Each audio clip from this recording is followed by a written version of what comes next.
gravar a aula, tá? Para disponibilizar no AVA. E hoje a gente vai dar início ao estudo das bactérias, né? A professora Cíntia já começou a falar da aula passada, né? Da importância dessa disciplina, né? E as bactérias são, então, micro-organismos que causam doenças, né? E na odontologia a gente vai falar hoje de algumas doenças, né, que são causadas por bactérias, mas o principal objetivo da nossa aula é entender, então, como é formada essa célula procariótica, né? A bactéria, ela é uma célula procariótica, diferente das nossas células, né? Que são células eucarióticas, tá? E a gente vai falar, então, da morfologia da célula procariótica, nos referindo ao tamanho dela, quais são as formas existentes, como que elas estão agrupadas. Vamos falar da mobilidade, né? Nós temos estruturas nas bactérias que são externas à parede celular, que são responsáveis pela mobilidade, como os flagelos, né? Então, a gente vai estar falando de algumas dessas estruturas e também da patogenicidade, de alguns constituintes também externos à parede celular, que são responsáveis pela patogenicidade das bactérias. Qual a referência para a aula de hoje? Então, lá no plano de ensino, nós temos o livro de microbiologia do Tortora, tá? O capítulo 4, então, eu fiz um print no capítulo 4, vocês vão ver, vocês vão estudar isso aqui, então, tá? Anatomia funcional de células procarióticas e eucarióticas. Para a aula de hoje, nós estaremos estudando, então, da página 72 a 79. Então, é toda essa parte aqui que trata do tamanho, da forma, do arranjo das células bacterianas, das estruturas externas à parede celular, que são as responsáveis, como eu falei para vocês, pela patogenicidade de algumas bactérias, nem todas, as que apresentam glicocálice, por exemplo, e estruturas que são responsáveis pela mobilidade, pela movimentação da bactéria, como os flagelos, filamentos axiais, fímbrias e pile. E na próxima aula, nós estudaremos, então, a parede celular e as estruturas internas da parede celular, certo? E depois nós faremos, então, em laboratório, a coloração de GRAM. Mas primeiro a gente vai entender como que é o mecanismo da coloração de GRAM, e vocês vão ver que é a parede celular, que ela sofre uma coloração de diferentes formas para diferenciar bactérias gram positivas para gram negativas, tá certo? Ok. Então, vamos pensar. Nós vamos estudar as bactérias, né? Que são micro-organismos, mas nós também podemos chamar as bactérias de micróbios, né? E quem que estuda, a área da biologia que estuda os micro-organismos é a microbiologia, né? Então, microbiologia é o estudo dos micróbios, dos micro-organismos, tá? E vamos ver vocês acham que, vocês sabem que não são apenas as bactérias que são seres microscópicos. Nós temos também outros micro-organismos que são considerados micróbios, certo? Quais são eles?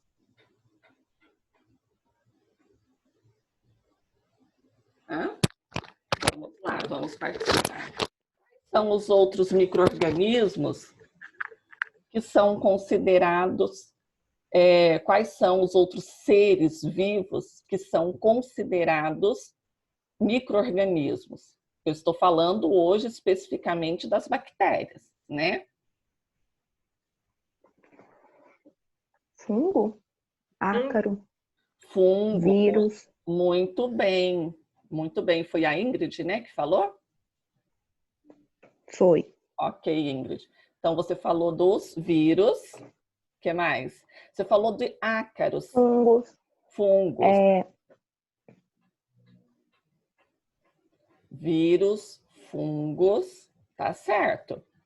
Algas, tá? Protozoários. Então, nós temos... Eu vou compartilhar aqui novamente a tela com vocês. Então, nós temos outros seres, né, que são considerados também micro-organismos.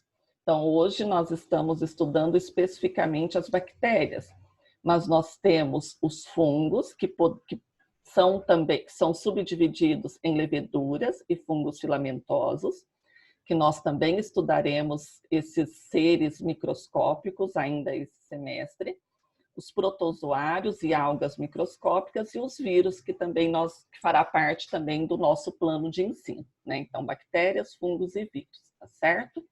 Que nós também estudaremos neste semestre. E essas bactérias, né, ou esses micro-organismos de maneira geral, eles estão presentes onde? Onde que estão presentes as bactérias, os fungos e os vírus? No ar? No ar, muito bem. Onde mais? No solo nós temos micro-organismos? Sim. No nosso corpo nós temos micro-organismos? Sim. Sim, temos. Nós temos micro-organismos no nosso corpo também. Só que nós temos micro-organismos que causam doenças infecciosas, né? E nesse caso é a microbiologia clínica, é uma sub-área da microbiologia que estuda essas doenças. E nós temos, então, aqueles micro-organismos que estão presentes no nosso corpo sem causar doença, certo? Então, quando o micro-organismo produz uma doença, nós falamos que esse micro-organismo é patogênico, né? Ele causa uma doença, tá? Nós temos micro-organismos que estão presentes no nosso corpo sem causar doença, como, por exemplo, Cândida, né? Cândida albicans é um fungo. Esse micro-organismo, ele está presente no corpo, né? Principalmente das mulheres, e quando as defesas, né, imunológicas diminuem, esse micro-organismo pode desenvolver uma doença, né? Que é a candidose, certo? Então, nós temos que considerar, olhando aqui nessa pirâmide, que nós temos micro-organismos no solo, no ar, né? No nosso corpo, presentes na água, em vários locais, e que não são patogênicos. Mas nós temos aí uma minoria, né, de micro-organismos que causam doenças, certo? Que são, então, considerados patogênicos. Apesar de uma minoria desses micro-organismos ser considerados, então, patogênicos, é importante o estudo deles nas diversas áreas da saúde, né? Na medicina e na odontologia. Por que é importante o estudo dos micro-organismos, e no caso, né, que a gente está estudando hoje, as bactérias, na odontologia? Que tipo de doença odontológica, né, que vocês conhecem que existe a presença de bactérias? Alguém sabe me falar pelo menos um ou duas? Cárie, não é? É cárie. Cárie, muito bem. Cárie. Né? A cárie dentária, né, é uma doença que nós temos a presença de micro-organismos, de bactéria, que quando ela atua sobre carboidratos, né, sobre a sacarose, ela vai transformar essa sacarose em ácido lático, e o ácido lático que vai, então, atacar o esmalte dos dentes, levando, né, à formação de cárie, né? Então, nessa tabela aqui, só para vocês terem, né, uma ideia da importância do estudo das bactérias, é que elas estão presentes em várias infecções odontológicas, né? Ou nas principais, né? Então, na cárie, nós temos aqui a bactéria Streptococcus mutans, que é a bactéria que eu falei para vocês, que ela vai atuar sobre os carboidratos, né, principalmente a sacarose, levando à formação de ácido lático. Tá? Lactobacillus, na gengivite, na periodontite, nós temos, olha só, Actinomyces, Eubacterium, Peptostreptococcus, em abscessos periodontais, periapicais, infecções pós-cirúrgicas, pós-exodontias e osteomielites. Então, nós temos diversas bactérias classificadas como gram-positivas e gram-negativas, tá? E aí vocês vão também entender por que algumas bactérias são classificadas como gram-positivas e gram-negativas, né? Que nós veremos, então, que é a diferença na parede celular dessas bactérias, tá? E também, né, como eu falei aqui para vocês, em abscessos, né, periodontais, periapicais, nós temos aí uma mistura ou diversos micro-organismos, né, que estão presentes e que, se não for tratada essa infecção, lembrando que bactéria, ela é tratada com que tipo de medicamento? Qual classe farmacológica? Nós tratamos bactérias com antibióticos, tá? Então, quando o paciente apresentar um processo infeccioso, tá? E aqui vocês estão vendo, né, um abscesso, né, dento-alveolar, que se não for tratada, essa infecção ela vai migrar, ela vai avançar para tecidos moles, né? E nessa infecção aqui, nós temos o que nós chamamos de populações bacterianas mistas, tá? O que significa isso? Significa que a gente tem a presença de micro-organismos aeróbios e anaeróbios, né? O que são micro-organismos aeróbios?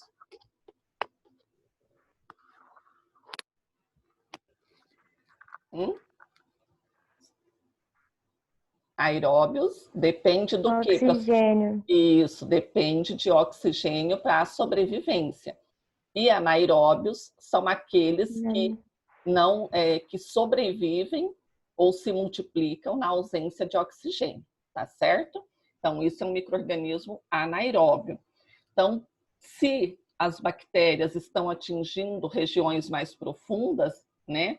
Então, a gente tem aqui a presença também, além dos aeróbios, nós temos também a presença de micro-organismos anaeróbios, tá certo? Então, aqui só mostrando ainda, né, a importância do estudo das bactérias na gengivite, né? A gengivite, ela é uma infecção restrita às gengivas, ela é caracterizada por sangramento, e nós temos micro-organismos gram-positivos, como Streptococcus, né? E as bactérias Actinomycetus, além de bactérias anaeróbias gram-negativas, como Fusobacterium, tá? Nós temos também a periodontite, né? Que no caso da progressão da gengivite, né? Levando então a periodontite, e que aqui, né? Então aqui nós temos a gengiva saudável, aqui a gengivite, e aqui já as bolsas periodontais levando, né, a periodontite. Então, o osso e o tecido, né, eles suportam os dentes, né, nesse caso os dentes são destruídos, levando ao afrouxamento e perda dos dentes. E aqui também nós temos a presença de bactérias gram-negativas anaeróbias, como porfiromonas, né, que está presente nessa condição. Então, tudo isso, todas essas doenças, elas são causadas por esses seres microscópicos, né, que são as bactérias. Aqui nós temos um modelo de uma célula procariótica, que é da bactéria Escherichia coli, que é a bactéria mais simples que nós temos, né? Por isso que ela é considerada modelo para os estudos. E vamos entender, então, como que é formada essa célula procariótica, quais são os seus componentes, né? Então, a gente sabe que tanto o nosso corpo quanto constituído de células eucarióticas, assim também como as bactérias, o principal componente é a água, tá? Se a gente remover a água, daqui da célula procariótica, nós teremos, então, as macromoléculas, né? Então, bactéria, célula procariótica, ela é formada de água e macromoléculas. O que são as macromoléculas? Proteínas, né? Formada de aminoácidos, polissacarídeos, que são os açúcares, lipídios, né? Ácidos graxos, DNA e RNA, ácido nucleico, né? O material genético da célula, tá certo? E a célula também, ela tem monômeros, pequenas quantidades de monômeros. Esses monômeros são os precursores das macromoléculas. Eles que darão origem a proteínas, polissacarídeos, lipídios, DNA ou RNA e íons inorgânicos. Então, se for quantificar isso, essa tabela aqui, ela mostra exatamente essa proporção, né? Quanto de macromoléculas que tem numa célula procariótica. Então, aqui está a percentagem em peso seco, né? Então, olhem só, numa célula procariótica, nós temos 96% de macromoléculas, né? Que são as proteínas, polissacarídeos, lipídios, lipopolissacarídeo, DNA e RNA, e apenas 4% de monômeros, que são as moléculas que darão origem às macromoléculas. As principais macromoléculas que formam a célula procariótica são as proteínas e RNA. Nós temos 55% de peso seco de proteína numa célula procariótica e 20% de RNA, certo? Então, a célula procariótica, né, é um organismo unicelular, tem um material genético, DNA e RNA, não delimitado por membrana, diferente, né, da célula eucariótica. Nós temos ausência de organelas na célula procariótica, como retículo endoplasmático liso, retículo endoplasmático rugoso, mitocôndrias. Ela possui apenas um cromossomo simples e circular, ribossomos do tipo 70S. Ribossomos são estruturas responsáveis pelo quê na célula procariótica? Vocês se lembram? Da energia, né? Ele é responsável pela síntese de proteínas, tá, Ellen? E por que eu estou chamando a atenção aqui dos ribossomos?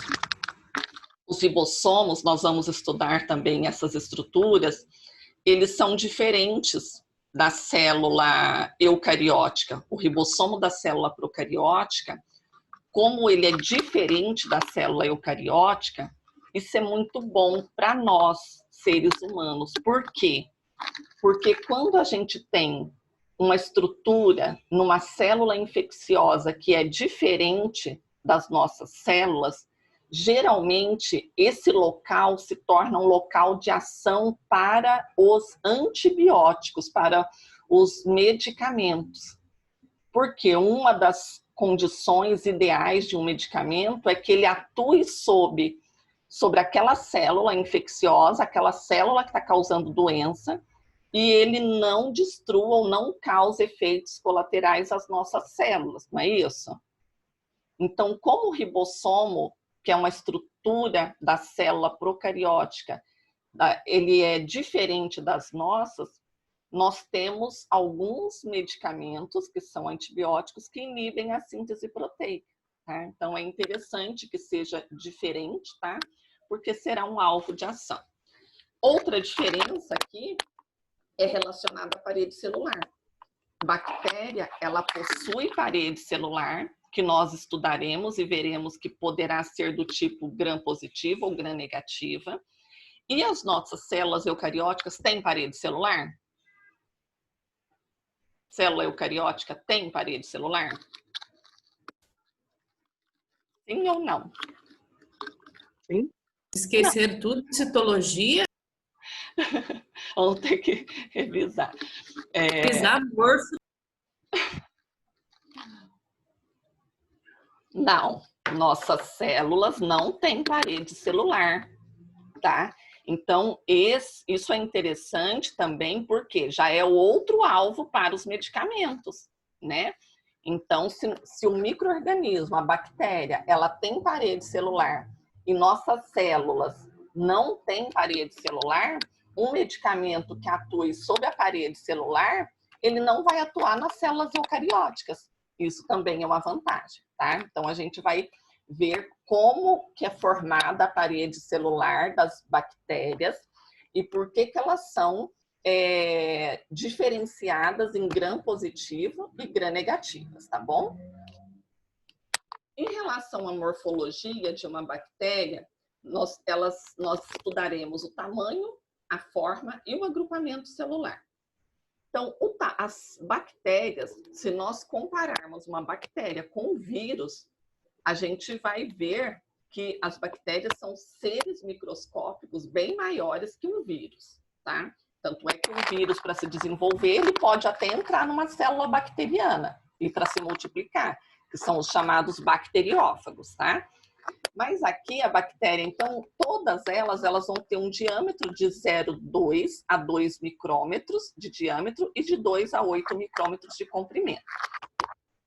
Em relação à forma, as bactérias elas têm 3 formas apenas. Cocos, que está representado aqui, tá? Que são as formas esféricas ou ocoides, tá? Bacilos, que é essa forma mais achatadinha aqui, que lembra um bastão, por isso são chamados de bacilos, e forma de espiral, que são essas formas curvadas aqui, certo? Então, nós temos 3 formas básicas, cocos, bacilos e espiral. Agora vamos falar do agrupamento. Como que essas formas básicas, tanto cocos quanto bacilos ou espirais, elas podem se agrupar, tá? Então, primeiro os cocos, né? Os cocos, nós temos 5 tipos de agrupamentos para os cocos. Então, aqui o primeiro deles é o que nós chamamos de diplococos, tá? De 2, né? Porque são cocos que permanecem aos pares após a divisão celular. Por exemplo, na Neisseria, né, gonorreia, que causa gonorreia, a bactéria Neisseria meningitidis, que causa meningite, tá? Ele tem um agrupamento do tipo diplococos. Nós temos também os streptococos, tá? Que são aqueles que dividem e permanecem ligados uns aos outros na forma de cadeia. Então, você vai enxergar no microscópio esse tipo aqui de estrutura, tá? Na forma de cadeia, que são os streptococos.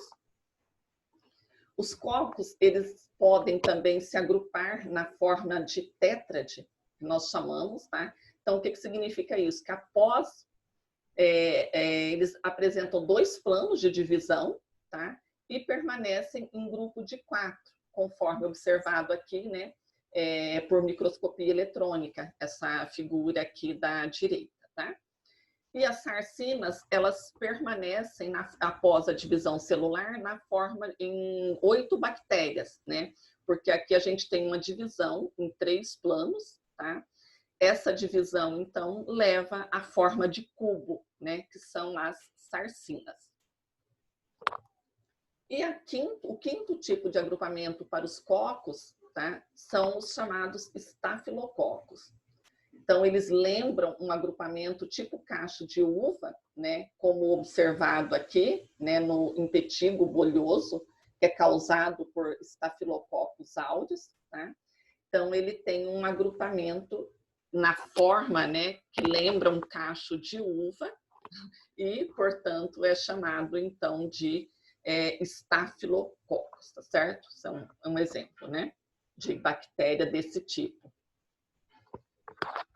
Já os bacilos, eles têm 3 tipos de agrupamentos. Eles têm também os diplobacilos, tá? Como, por exemplo, a bactéria Enterococcus fecalis, que está presente nas infecções urinárias ou intestinal, tá?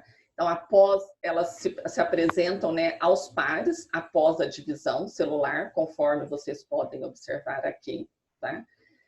Assim como nós temos os streptococcus, nós temos também streptobacilos, que eles formam cadeias, né? Então, o Streptococcus pyogenes é uma bactéria que está presente nas faringites, tá? E apresenta essa forma de cadeia. E o terceiro tipo de agrupamento para os bacilos é representado pelo Haemophilus influenza. Então, o Haemophilus influenza, ele está presente, né, na forma de cocos bacilos, que são ovais e parecidos com os cocos, mas são mais achatadinhos. Aí eu pergunto para vocês, ok, então eu falei para vocês que as bactérias têm 3 formas: cocos, bacilos, né, e espiral, são essas aqui. Nós temos os cocos, os bacilos e espiral, né, que é essa forma aqui. Qual que é a diferença entre os termos bacilos e bacilos, se eu escrever dessa maneira aqui? Eu sei que o bacilos, ele produz cadeias mais longas, eu acho. Isso talvez seja a diferença.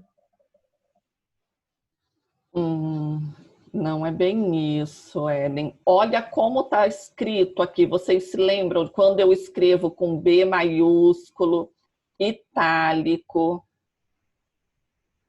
Isso aqui é o quê? Bacilos. É o nome, né? É o nome da bactéria. Nome da bactéria. Muito bem. O nome da bactéria. Então, por exemplo, Bacillus anthracis. Bacillus se refere a quê? Ao gênero, não é isso? Isso. E anthracis, a espécie. E bacillus é o quê? É a forma, né? Então, é essa forma aqui, olha, compridinha, achatadinha, tá? Isso aqui é forma de bacilos, tá? Como nós vimos aqui. Então, bacilos, escrito dessa forma, se refere à forma básica ou à morfologia da bactéria. Agora, se eu escrever dessa forma aqui, bacilos, então com B maiúsculo, 2 L's, itálico, tá? Então, se refere ao gênero, né? Então, bacilo, dessa forma, se refere à forma da bactéria. E bacillus, escrito em latim, em letra maiúscula, né? O B em itálico, se refere ao gênero. Então, eu coloquei aqui exemplo, Bacillus anthracis. É a bactéria causadora do antraz, da doença. A primeira palavra se refere ao gênero e a segunda ao epiteto, tá? Certinho? Entenderam a diferença, né? Sim. Ok. E também, para os espirais, nós temos 3 tipos de agrupamento, que são os vibriões, espirilo e espiroqueta, tá? Vibriões é representado, então, pelo Campylobacter, tá? É uma bactéria que se assemelham a bastões curvos, tá? Espirilo, ele tem uma forma helicoidal e a literatura traz que ele tem uma semelhança com saca-rolhas e um corpo bastante rígido. Diferente da espiroqueta, tá? A espiroqueta, ela também tem uma forma helicoidal, mas ela é flexível, ao contrário do espirilo, que é rígido, ok? A gente já vai entender por que a espiroqueta é flexível. Então, ela tem uma bainha, tá? Acho que está um pouquinho mais à frente. Aqui, ó. Ela tem uma bainha que nós chamamos de filamento axial, tá? Essa bainha que vai conferir a flexibilidade da espiroqueta. Mas voltando aqui, vamos falar então da mobilidade. Então, nós temos também estruturas, tá? Nas bactérias, que são estruturas externas à parede celular, que são responsáveis pela mobilidade e também por outras funções, como nós veremos o pili, que é responsável pela transferência do material genético. Então, em relação às formas bacterianas, as formas básicas, as bactérias espiraladas e alguns bacilos, eles são móveis e os cocos são sempre móveis. Qual que é a vantagem de uma bactéria ser móvel?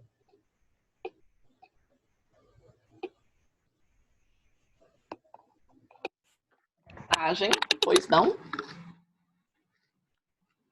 Alguém ia falar? Não? Uma vantagem é para a bactéria, né? A mobilidade para a bactéria, ela é importante. Por quê?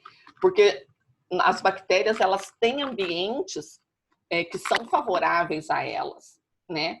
Então, elas precisam de nutrição, elas têm condições de pH, de oxigênio, tá? Então, são várias condições ambientais e mesmo no nosso corpo que as bactérias estão e que são benéficas para elas ou não. Então, se a bactéria ela está num ambiente que ela é desfavorável a ela, ela poderá se movimentar para um ambiente apropriado, né?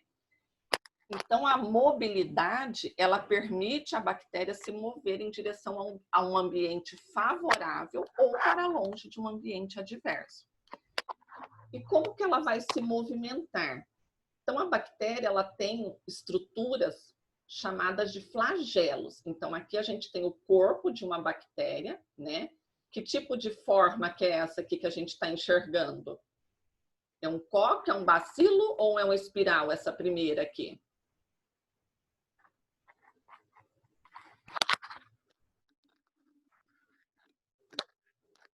Nós temos 3 formas básicas de bactérias, certo? Cocos, bacilos e espiral. Essa primeira aqui, que tipo de forma básica que é essa? Cocos? Não, cocos são arredondados. Bacilos. Bacilos, muito bem. Bacilos, né? Então, nós temos cocos arredondados, bacilos essa forma arredondada, mais achatada, tá? Aqui nós temos um vibrião e aqui nós temos forma espiralada, tá certo? Então, essas estruturas alongadas aqui, né, são os flagelos. Então, eles são longos apêndices filamentosos que propelem, que fazem as bactérias se movimentar. Então, nós temos diferentes flagelos em uma bactéria.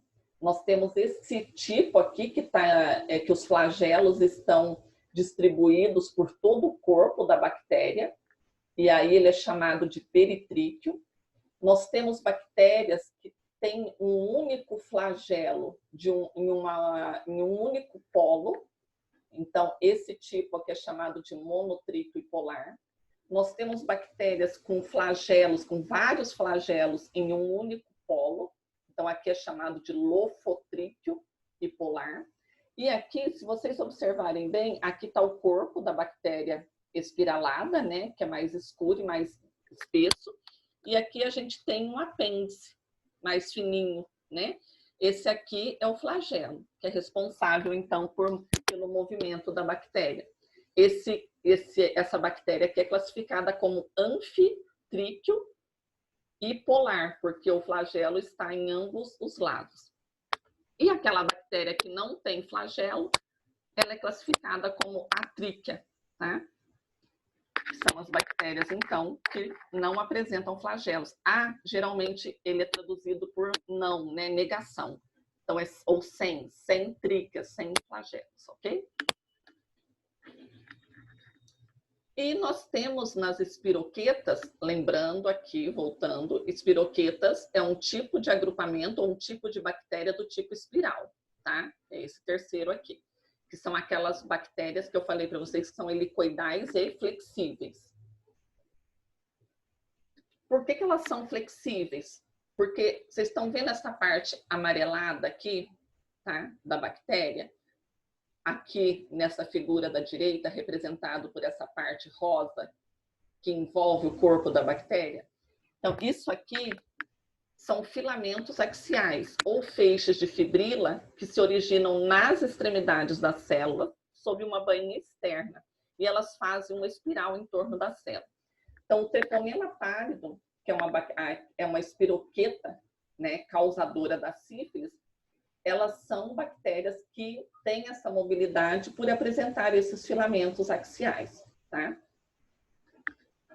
Então, qual que é a diferença entre uma espiroqueta e espirilo? Em que eles diferem, né? Lembrem-se. Professora, Oi? você pode falar de novo sobre os filamentos axiais? Ah, tá. Então, nós estamos vendo as estruturas que são responsáveis pela mobilidade da célula bacteriana. Então, nós falamos inicialmente dos flagelos, tá? Que são essas diferentes estruturas aqui, que são responsáveis pela mobilidade. E algumas, então assim, as bactérias elas diferem em relação às estruturas que apresentam, que são responsáveis pela mobilidade. No caso das espiroquetas, o constituinte da bactéria que é responsável pelo movimento, pela mobilidade da bactéria, são esses filamentos axiais. Então, o que são filamentos axiais? Filamentos axiais, ele está representado aqui nessa figura da esquerda, né? Essa aqui é a bactéria, né? Que é chamada de Treponema pallidum, que é a causadora da sífilis, tá? E aqui o filamento axial, ele está representado nessa bactéria por essa parte amarelinha aqui. E aqui na figura da direita, que também é a mesma bactéria, o filamento axial está representado, então, por essa parte rosa, ok? Esses filamentos axiais, eles são feixes de fibrilas que eles fazem uma espiral pelo corpo da bactéria. Eles enrolam, né, na forma de espiral, tá? E são feixes de fibrilas. Então, eles formam tipo uma bainha. E essa bainha é o que confere o movimento para essa bactéria. É o que permite com que o corpo da bactéria se fique flexível, ou seja flexível, tá? Diferente, entenderam essa parte agora? Diferente dos espirilos, né? Espirilos também é uma forma de bactéria espiral, tá? Só que ela é rígida. Ela não apresenta flexibilidade como as espiroquetas, tá? Então, os espirilos, eles possuem o corpo rígido e as espiroquetas são flexíveis. Por que as espiroquetas são flexíveis? Por causa do filamento axial, ou, né, que são esses feixes de fibrila que estão distribuídos pelo corpo da bactéria. Tá certo? Ficou claro? Sim, obrigada. É nada. E também nós temos fímbrias e pili, tá? Eles também são apêndices, são estruturas externas à parede celular da bactéria, e eles são apêndices semelhantes a pelos. Então, observem aqui em volta dessa bactéria, dessa Escherichia coli, nós temos as fímbrias, que são esses pelos mais curtos, retos e finos, tá? Eles são mais curtos, são retos e finos que os flagelos, tá? As fímbrias, além da mobilidade, ela tem uma outra função, que é a adesão às superfícies.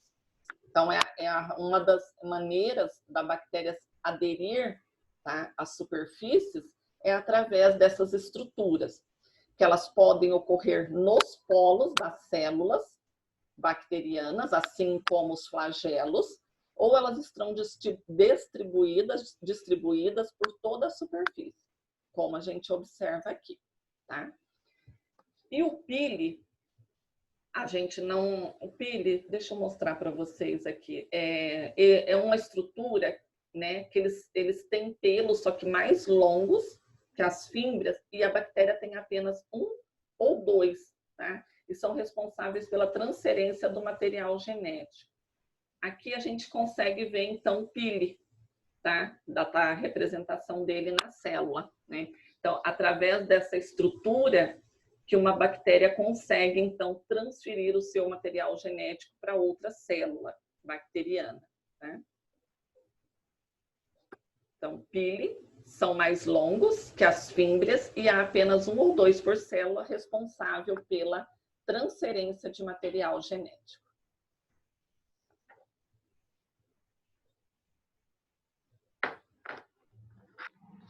E agora a gente vai falar um pouquinho também da patogenicidade de uma bactéria. E nós, assim como nós vimos que as bactérias têm estruturas que são responsáveis pela mobilidade da célula bacteriana, a bactéria, né, que é uma célula procariótica, ela também apresenta algumas estruturas que são responsáveis pela patogenicidade dela. São estruturas responsáveis, a presença dessas estruturas, como as cápsulas, tá?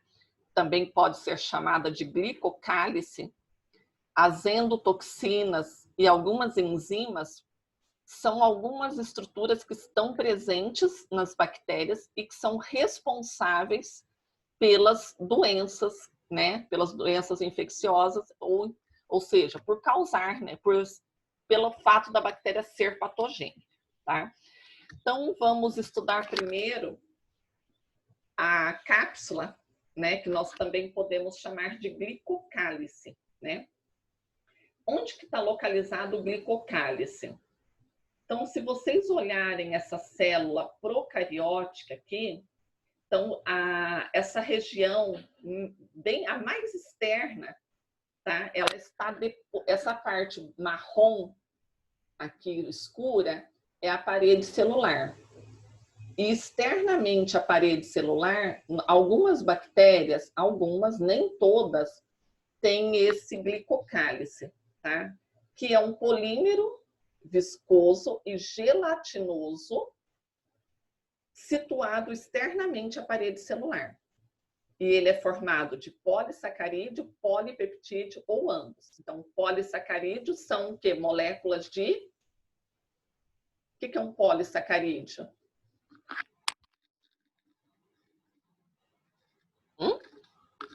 Vamos entender do que essa cápsula, esse glicocálice é formado. Polissacarídeos são o quê? São proteínas? São carboidratos? São muitos carboidratos. Isso, muitos carboidratos, né? Então, o glicocálice, ele é formado por carboidratos e polipeptídeos. O que são polipeptídeos? São Proteínas. aminoácidos, né? Então, aminoácidos formam proteínas, né? Então, polipeptídeo, aminoácidos e açúcares é o que forma o glicocálice. Por que isso é importante para a bactéria? Não para nós. Para a bactéria é importante, por quê?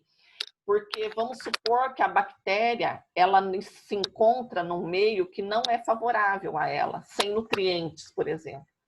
A bactéria ela pode usar do seu próprio glicocálice para a sua nutrição, tá? Para que ela consiga sobreviver. Depois ele é regenerado. As bactérias que têm glicocálice, tá? Geralmente elas são mais virulentas, né? Então, na microbiologia médica, a presença de uma cápsula é um modo de determinar a virulência do organismo, que é a medida do grau com que um patógeno pode causar doença. Por quê? Porque geralmente os micro-organismos que apresentam essa cápsula aqui, em volta da parede celular, que acontece?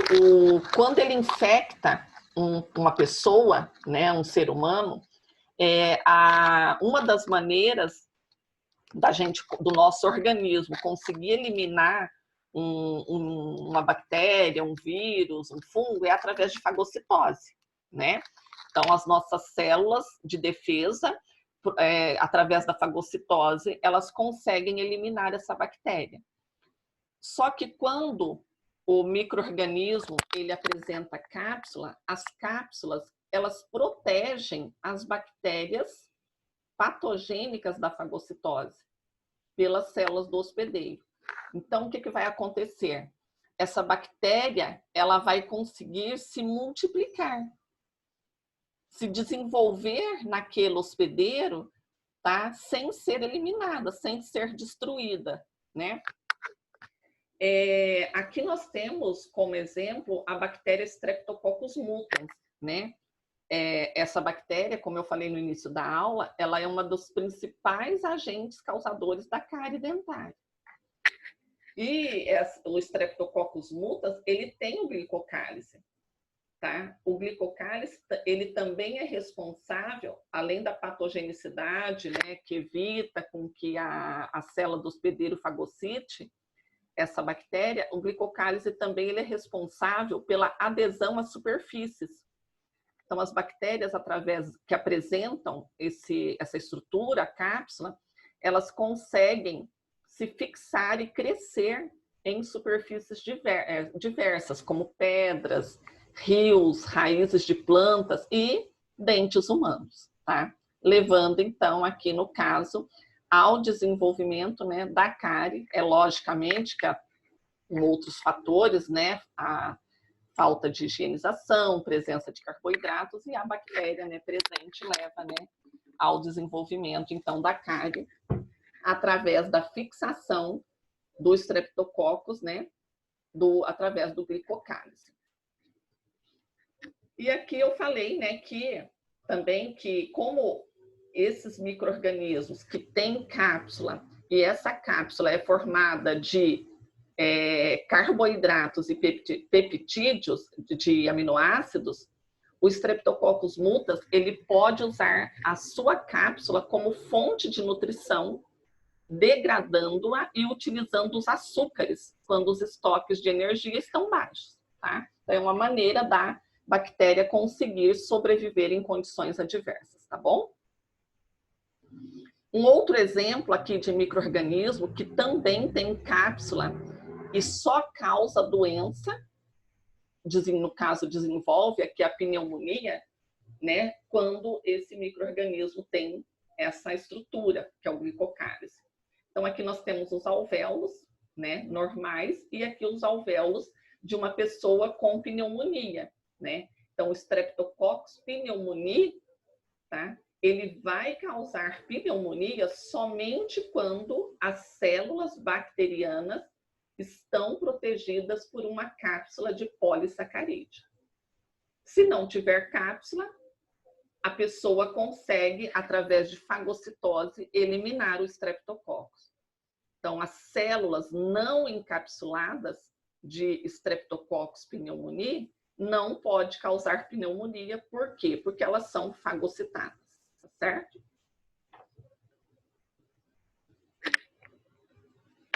E aqui eu coloquei vários outros exemplos de bactérias que têm cápsula, tá? E que também causam doenças. Então, nós temos a Klebsiella pneumoniae, que causa pneumonia bacteriana, a Haemophilus influenza, que causa pneumonia e meningite em crianças, Bacillus anthracis, que é causador do antraz, e Yersinia pestis, que é o agente causador da peste bubônica, tá?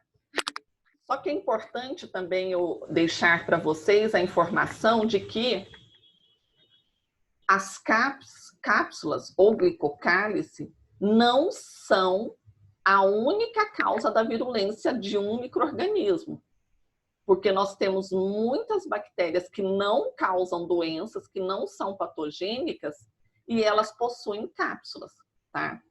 E a virulência de alguns patógenos não está relacionada à presença da cápsula. Então, o micro-organismo não necessariamente tem que ter cápsula para ser patogênico, mas a presença de cápsula geralmente está associado com a virulência do micro-organismo. Mas nós temos outras maneiras, por exemplo, endotoxinas, que mesmo a parede celular, algumas outras estruturas na própria bactéria que poderão ser responsáveis pela virulência daquele micro-organismo, tá certo? Então, não é regra geral, certo? No caso da meningite, tá? As bactérias que causam a meningite, elas também têm cápsula, o que faz com que o micro-organismo, os micro-organismos que causam a meningite se multipliquem na corrente sanguínea, atinjam, né, as meninges, tá? E a pessoa, então, desenvolve a meningite, que é uma doença bastante grave, não é comum, né, a meningite, mas que quando ocorre, ela deve ser tratada rapidamente para que a pessoa não, porque ela pode, inclusive, levar à morte, né? Então, só para a gente lembrar um pouquinho como que ocorre, né, a meningite, a gente tem que lembrar, então, né, que vocês viram isso, acho que no semestre passado, o sistema nervoso central, ele consiste, vocês sabem que ele consiste em cérebro e medula espinal, né? Então, aqui o cérebro e a medula formam o sistema nervoso central. Então, tanto o cérebro quanto a medula são revestidos e protegidos por 3 camadas de membranas contínuas chamadas meninges. Então, se a gente expandir essa parte aqui do cérebro, né, nós podemos ver aqui as meninges cranianas, que são formadas pela dura mater, aracnoide mater e a pia mater, né? Entre a aracnoide mater e a pia mater, nós temos o quê? O fluido cérebro-espinal, né? Então, aqui, a gente tem que lembrar que o fluido cérebro-espinal, ele é vulnerável à contaminação por micro-organismos, que são carregados através do sangue, né? E são capazes de atravessar a barreira hematoencefálica nas paredes dos vasos sanguíneos. Então, através aqui do líquido ou do fluido cérebro-espinal, que as bactérias chegam para causar, então, para atingir, né, as meninges cranianas, tá certo? Por isso que tem, né?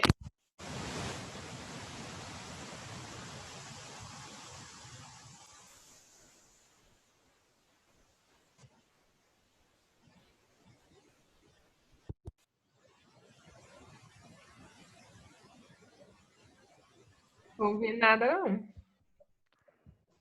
Professora Lucimar, tá sem áudio. Ué. Deixa eu ver. Deixa eu interromper o compartilhamento. Vocês estão me ouvindo agora? Agora Assim, sim. Agora eu tô ouvindo. A partir de que momento que vocês não estavam me ouvindo? Vamos... Desde o começo daquele slide. Ah, sobre a meningite? Não, Não, o o finalzinho que a senhora passou aí mesmo. Esse aqui? É. Tá bom. Então, eu estava falando que o problema, né? Então, nós temos aqui, voltando um pouquinho, então, nós temos aqui o fluido cérebro-espinal, que ele está entre as meninges, né? A aracnoide e a pia mater. E o problema é que nesse fluido nós temos poucos anticorpos e poucas células fagocíticas. Então, quando a bactéria consegue atingir esse fluido, isso se torna um problema enorme, porque como nós não temos ou temos poucas células aqui para eliminar essas bactérias, elas conseguem se multiplicar rapidamente. Então, o fator de risco mais importante associado à meningite é a falta de imunidade, né? A falta de anticorpos específicos contra esses micro-organismos, né? Então, algumas definições aqui de meningite, né? Então, é a inflamação das meninges, encefalite, inflamação do cérebro. Quando o cérebro e as meninges, né, são afetados, nós temos a doença que nós chamamos de meningoencefalite, né? Como eu falei para vocês, não é frequente esse tipo de infecção, mas elas são bastante graves, né? Principais sintomas da meningite: febre, dor de cabeça, torcicolo, né? Podendo progredir até convulsões e coma. Quando a pessoa tem um processo de meningite, geralmente elas têm algum dano neurológico. E o principal deles é a perda de audição, que nós também podemos chamar de surdez neurosensorial, né? É o principal dano que a pessoa sofre, né, quando sofre um ataque desses micro-organismos. Quais são as principais bactérias que causam a meningite? Streptococcus pneumoniae, Neisseria meningitidis e a Haemophilus influenza tipo B. Mas a meningite, ela não é só causada só por bactéria, ela também pode ser causada por vírus, por protozoários e fungos. Lembrando que a meningite viral, ela é mais branda, ela é mais suave que a meningite bacteriana, que é mais intensa, tá? Então, voltando, né, as cápsulas, esses 3 micro-organismos que causam a meningite bacteriana, tá? Streptococcus pneumoniae, Neisseria meningitidis, Haemophilus influenza, eles possuem cápsulas que os protegem da fagocitose enquanto eles conseguem se replicar na corrente sanguínea. E aí eles vão atingir lá o fluido cérebro-espinhal que está entre as meninges, tá? Então, a meningite bacteriana pode levar a pessoa à morte, né? Além da cápsula que faz com que o micro-organismo se multiplique, também existe a liberação de endotoxinas por essas bactérias, que são classificadas como gram-negativas, e também a liberação de fragmentos da parede celular. Nós veremos na próxima aula que as bactérias são formadas na parede celular de peptidoglicanas e ácido teicoico. A liberação dessas estruturas de endotoxinas pela bactéria e a multiplicação, tá, no organismo, no líquido cérebro-espinal, faz com que a pessoa desenvolva, né, a meningite. Tem tratamento? Tem. Quando o médico suspeita de meningite, o tratamento já é iniciado antes mesmo da identificação do patógeno.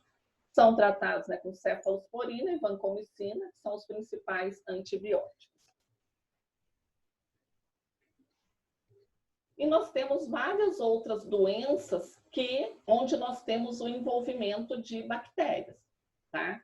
Então, né, as infecções pulmonares, nós temos aqui Mycobacterium, Mycoplasma, Streptococcus, as infecções de pele, doenças sexualmente transmissíveis, infecções urinárias, mesmo a diarreia, gastrite, faringite, sinusite, infecções oculares, tá?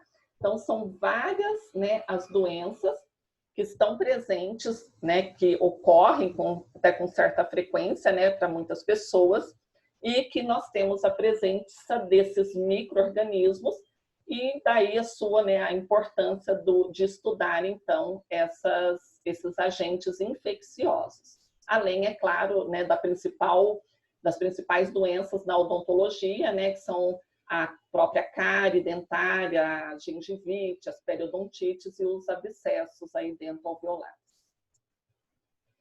Então, era o conteúdo, né, que eu gostaria de deixar para vocês, né, o estudo da célula procariótica, a gente entender como é a morfologia delas, né, em relação ao tamanho, as formas básicas, né, de cocos, bacilos, espiral, como elas podem estar agrupadas, né, diplococos, os estreptococos, tá? Quais são as estruturas que são responsáveis pela mobilidade, pela transferência de material genético e também estruturas que são responsáveis pela patogenicidade, como as cápsulas, certo? Na próxima aula, nós daremos continuidade ao estudo das bactérias, tá? Nós falaremos, então, da parede celular, o que é uma bactéria gram-positiva, o que é uma bactéria gram-negativa e estruturas que são internas à parede celular. São os ribossomos, citoplasma, membrana plasmática, tá? e aí a gente finaliza essa parte sobre as bactérias.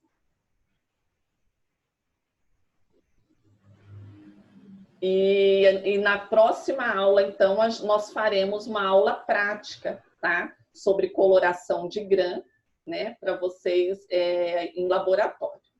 Eu vou pausar. Ficou para o dia. A professora Evelyn mandou uma mensagem que não na semana que vem, na outra semana, seria dia 2 de setembro, né? Isso, 2 de setembro, exatamente. Então, nós faremos a prática